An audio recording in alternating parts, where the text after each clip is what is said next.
How's it going? Welcome to my video. So today we are going to do a video on how to replace the 12-volt battery on a 2010 Prius. So as you guys can see, I've taken out off the couple of the covers. You gotta take, it's located in a crappy place. I guess I would say that. So basically, you'd have to take off the covers. And now you get to this battery, and as you guys can see, there's a negative, obviously there's a positive, and you gotta take this bracket off. And there's a sensor on here, but I didn't take that off, mostly because I don't have to, but I think that's the sensor just to tell the computer that it's leveled, that it's on.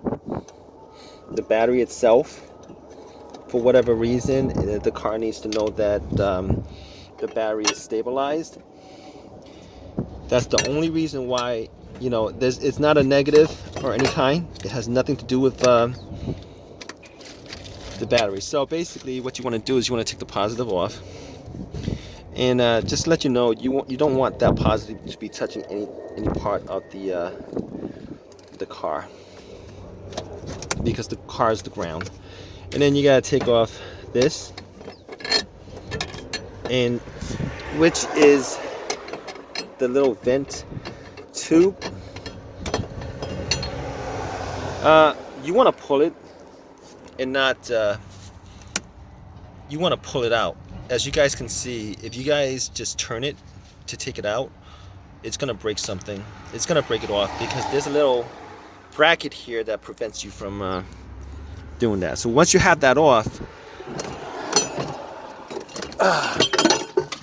it just comes out. Well, unless your negative is connected to it still. I don't know why, but take the negative off. The battery pops out like this, and that's it, guys.